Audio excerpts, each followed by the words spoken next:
Іди ко мне. Вітаю вас. Гадаю, ви мене не загубили. Я Светлана, и я опять приветствую вас в своем саду. Мой сад под Киевом. Меня не было несколько дней. Мы уезжали по семейным делам, хорошим семейным делам. Хочу успеть в последние дни апреля рассказать вам про свой сад. Да, Адель, расскажем? Покажу, что случилось за этот месяц. Сейчас смотрите, как шикарно цветет Деренкауза сатоми. Листики появляются позже, как и у магнолии.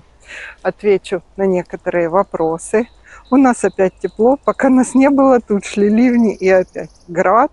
Ну, приехали и привезли с собой солнышко. Так вот, я отвечу на некоторые вопросы, покажу новиночки, которые у меня появились. Некоторые посажены, некоторые еще нет. И еще проблему на розах обнаружила прямо сегодня с утра. С поезда обошла весь сад и обнаружила. Покажу, что не так с моими розами случилось за эту неделю и что я буду делать. Идемте, пройдемся. Все, конечно, трава заросла, но ничего, мы справимся. Я очень соскучилась по своему саду и по работе в нем. Идемте.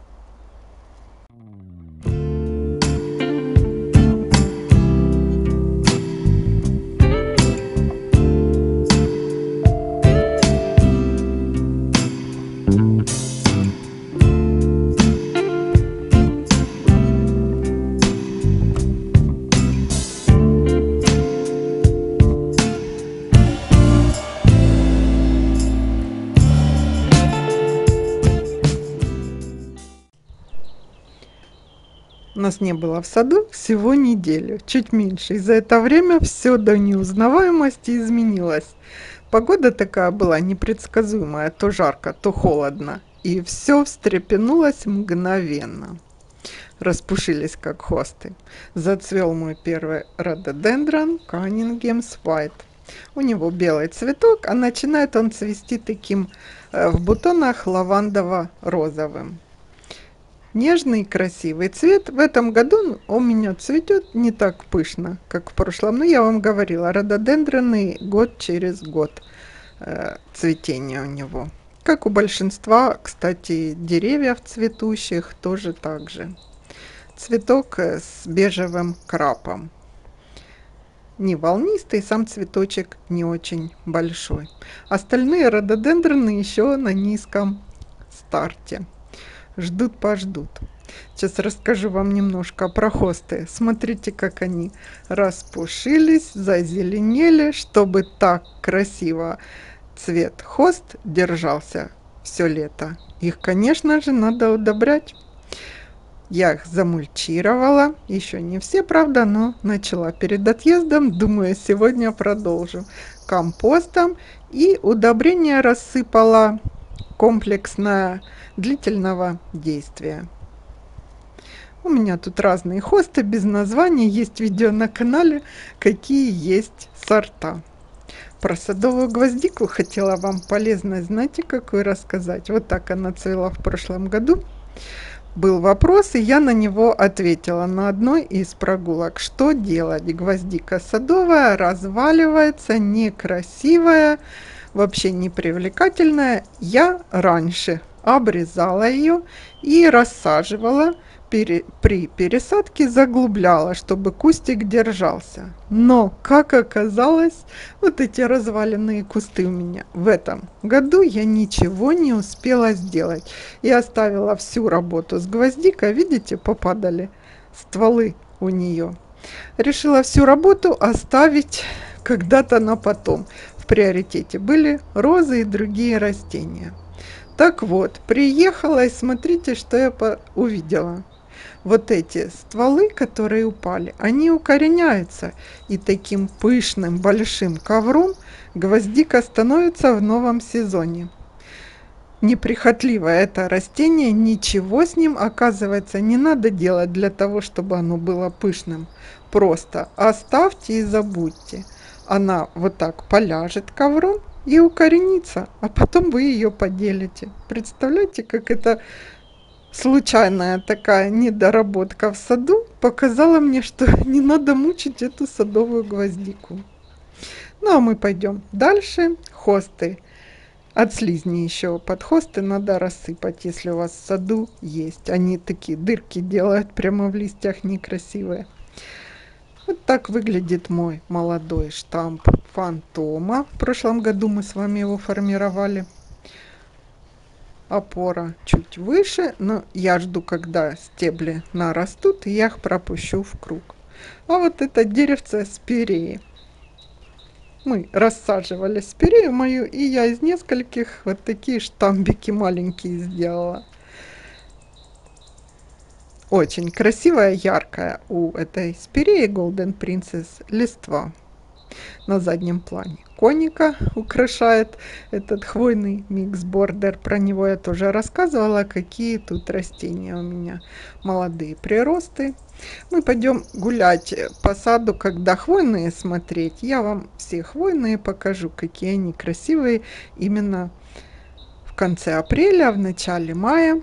А со спиреей сейчас знаете, что сделать надо, если вы тоже деревца формируете так же, как и я. Вот эти вот молодые побеги наполовину или даже на 1/3 просто обрезать, сформировать такую шапочку. И не бойтесь, что их не очень много, спирея очень быстро нарастает. Ну а я уже тут планов громадье себе настроила, что буду делать вот с тем можжевельником на опоре справа, который промелькнул. Тут, конечно же, надо всю траву повыбирать, но я так соскучилась за садовой работой, что это для меня в удовольствие. Сейчас расскажу вам про тюльпаны. Был вопрос, почему не растут тюльпаны или растут, скажу вам по секрету. Вот на этой клумбе 2 года назад у меня было около 100 луковиц тюльпанов. Они взошли очень плохо. Один через один или какие-то одни листья были. Я их разозлилась, осенью выкопала, посадила по другим местам. Видимо, остались тут маленькие, потому что в прошлом году робкие тюльпанчики тут были. Я махнула на них рукой, все, ничего не буду делать. В этом году я в тихом шоке, потому что эти тюльпаны у меня 70 сантиметров по высоте, и сейчас я покажу с ладонь размером, огромные просто бокалы. Знаете, так перестал обращать внимание на это дело, и оно само по себе, не надо заухаживать за ними. Наверное, я когда удобряла розы по листу, перепадала, видите, размер с ладонь бокала. Перепадала листьям тюльпанов, и луковицы наросли. Я их на зиму не выкапывала. Забыла просто за эти тюльпаны. Думаю, они сами себе тут загнутся, а они разрослись. Вот эти желтые тюльпаны посажены 2 года назад. В прошлом году из них вообще ничего не было. Просто листики какие-то. Этой осенью буду тюльпанам уделять больше времени. Вот внизу справа тоже посажено очень много маленьких луковиц. Никакого толку. Ну, а вот лиственница моя. Смотрите, какие большие хвоинки. А все почему? В прошлом году я от клеща обработала немножко позже. Решила в начале мая по хвойным пройтись. И, видимо, клещ сделал свое дело неблагодарное. Растение затормозило в росте, и сами хвоинки маленькие так все лето и остались. В этом году я сделала все обработки по хвойным, я вам говорила, немного раньше. И у меня просто чудесная лиственница, которую я веду на арку. Адель загорает на солнышке у нас. Сейчас про розы свои вам расскажу. Зашла в сад, прошла и ахнула. Перед отъездом все обработки были. Хорус плюс Актара, я вам говорила. Видимо, дожди вымыли все, все посмывали. И за это время, что меня не было, розы подросли. Им, конечно, хорошо. Сейчас я вам покажу, там даже некоторые на бутонах, на маленьких. А вот я бутончики увидела. Но когда я их разглядывала, думаю, что это такое? Листья были поедены. Какой-то жук. Что за жук, я не знаю. Я думала, Актара мне все в саду будет держать в порядке. Эти мелкие вредители поели розы. А потом я прошла по саду, они у меня и по фруктовым деревьям, и по моей липе. Смотрите, может быть, кто-то узнает, что это такой за вредитель. В прошлом году я их весной не видела. Вот такие жучки противные. Ну, я уже обработала. Обработка помогла. Маспиланом я. Это инсектицид системный, но он идет не через растения, а контактного действия. То есть непосредственно на вредителей обнаруженных. Пришлось мне многое в саду брызгать, кроме роз, этим инсектицидом. Ну а сейчас мы пройдем дальше по дорожке. Вот это наша акракона, которую мы вершину, видите, я выровняла, оттянула специально яркой веревочкой, чтобы я увидела, если она вдруг развяжется. Была подвязана пеньковая веревка, она оторвалась, а я и не видела. Думаю, что-то у нее опять какая-то вершина кривая. На заднем плане древовидные гортензии. Смотрите, какие они зеленые, пышные, красивые. Лист должен быть вот такой. Если у вас бледнее или меньше, значит клещ работает. Обязательно повторите обработки. Дожди сильные были. Вот у нас в Киевской области необычайно сильные дожди. И я заметила, или крутится лист. У меня есть видео 5 признаков клеща на гортензиях за прошлый год. Очень актуальное и полезное. Как можно определить, что с гортензией не так. На метельчатых тоже уже есть листья. Пройдите по всему саду. И по крупнолистным, и по метельчатым, по всем гортензиям. Особенно у древовидной лист должен быть очень большой и зеленый. Ну, а вот так выглядят шишки. Смотрите, они стали еще больше, еще более малиновый. А у инверсы, кстати, цвет стал бледнее у шишек, как припыленный. Там дальше я вам покажу, что у инверса сейчас другой цвет шишек. Если вы выбираете елочку себе в сад по яркости шишек и по красоте, чтобы вы знали, что и как. Эти шишки, как я говорила, они будут вот так наверх свечками стоять. Они потом поменяют цвет на коричневый, а древесневеют и наклонятся вниз. За это время, за апрель месяц, это начало апреля, когда у нас жара стояла, у меня мгновенно зацвела и цвела магнолия. Цветение было стремительным, быстрым в этом году. После цветения я хочу нижние веточки немного пообрезать, сформировать ее немножко вверх. Делать это можно перед тем, как появятся листья, между цветением и появлением листвы.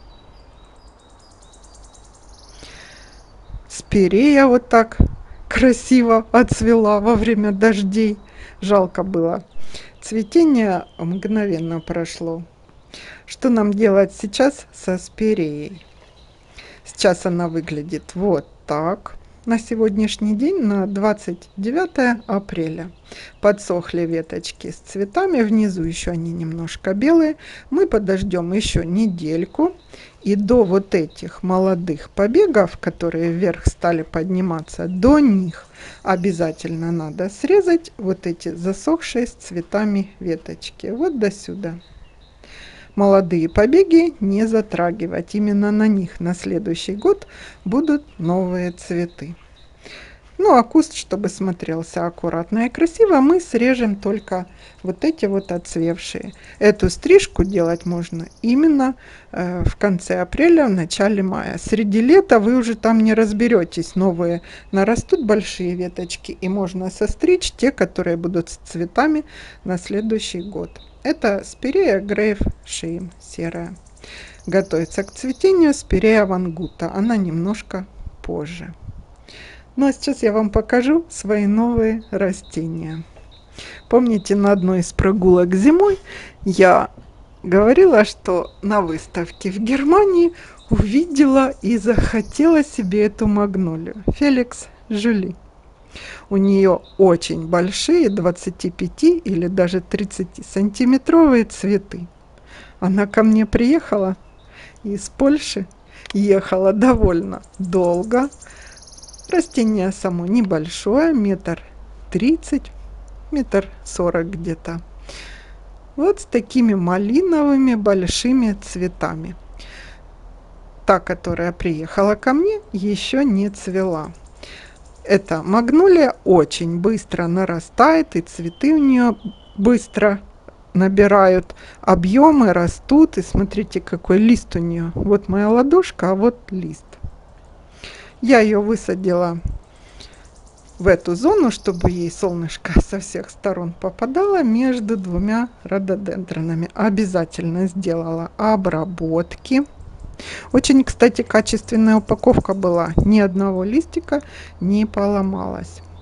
Обработки сделала и фунгицидом, и инсектицидом. Пролила и по листу. Ну а вот инверса, видите, какие у нее шишки? Такие немного пастельно-розового цвета и очень много пыльников, мне кажется, больше, чем шишек. И шишки немножко меньше по размеру. Ну, прямо вверх так на веточках красиво колышется. Ну а сейчас я вам покажу еще, какие у меня растения новые. Я также хотела в этом году увеличить в своем саду гортензии крупнолистных. Так и есть, я купила два небольших двухлетних саженца гортензии Fabula Blue и Speedy Red Purple. По цветку вы видите, что у одного сорта будут голубые цветы, а у другого пурпурные с синей фиолетовой такой серединкой. Но для того, чтобы этот цвет поддерживать, обязательно надо проливать сульфатом алюминия. Я вам покажу, или я уже показывала, я не помню. Он в таких белых гранулах, его разбавляют в горячей воде. Это моя большая круглая клумба, на которой мы уже, кстати, посеяли газон, и я постоянно гоняю и птиц, и собак с нее. Ну, думаю, все вырастет. А сейчас я вот показываю, что надо сделать с сосной. Не пропустить этот момент. Еще несколько дней эти свечки на сосне поднимутся, и их обязательно надо состричь, чтобы пушилась ваша сосна. И она будет такая красивая, набитая форма. Это обычная сосна, которая носилась у нас на участке. Вот так сейчас выглядит моя входная зона. Это штамбовая гортензия Lime Light, уже деревцем таким зелененьким. Работы, конечно, мне в саду немерено, но я соскучилась. Встретимся в следующем видео. Всего хорошего, задавайте свои вопросы.